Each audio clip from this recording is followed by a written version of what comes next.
So in this video, we're going to check the switch statement. The switch statement will evaluate an expression. It will check for a case and execute the statement that is going to be associated with that case. So we're going to add something like this. We're going to add a comment, switch. And it's going to be like this. We're going to add, for example, a variable right here, const payment method, and we're going to add something like cash. So then we're going to start our switch statement. Switch. Then we open the parentheses, and this is going to be the expression that we are going to evaluate. Then we open the curly braces, and this is going to be the body of the switch statement. So right here we want to evaluate this payment method. Then we're going to write the cases. So we're going to add case, and we're going to add, for example, cash. And we're going to add the statement that is going to be associated. For example, when the expression that we are evaluating is cash, is going to execute this code. Console.log. And I'm going to add the template literal. We're going to add your payment method is, and I'm going to add the $sign, curly braces, and we're going to select the payment method right here.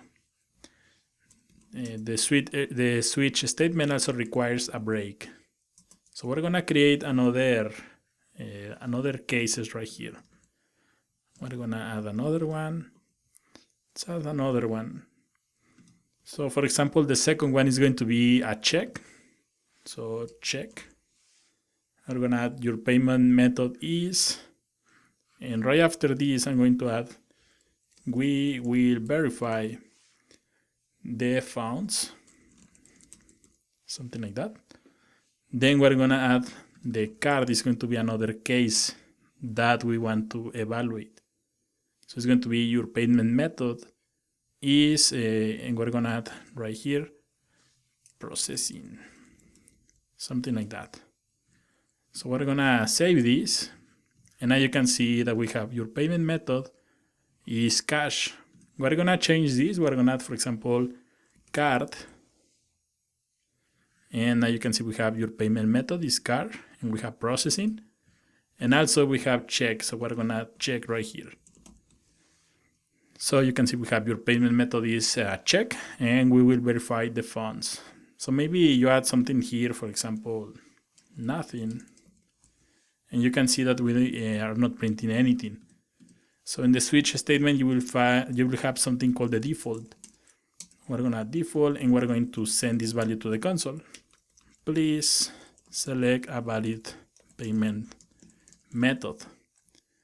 And this will also require a break.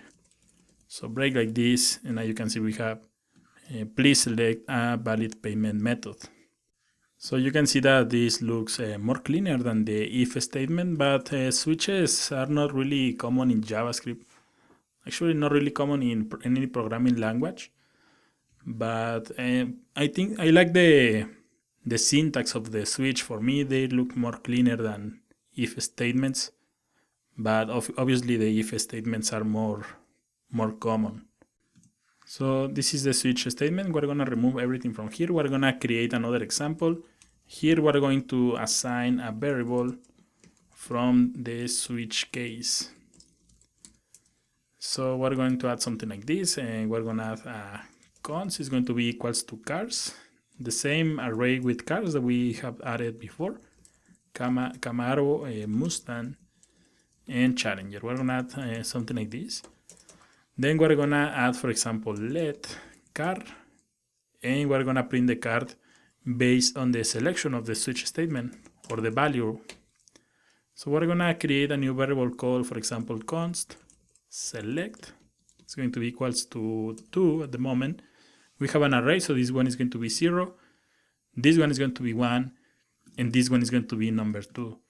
So we're going to evaluate this select, and then we're going to write the cases. We're going to add case 0. In this case, it's going to be car. The variable car is going to be equal to cars at position 0. Then we are going to add the break. So we're gonna add two more lines, two more copies of this, like this. Then the case is going to be one right here, two, two here, and two. So finally, we're gonna append this value into the car variable. So it's going to be available right here. So we're going to add console.log, and your selected car is, we're gonna add $, curly braces, and the variable car. So you can see we have selected number 2, so it's going to add the car that is on the index 2 from the array. It's going to be added into the variable called car.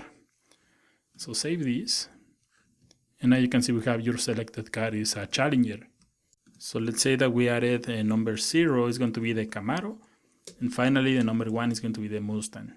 So you can also, for example, in the previous example, we print the value in the cases, but you can also, for example, give the variable any value and then print that value outside of the switch statement.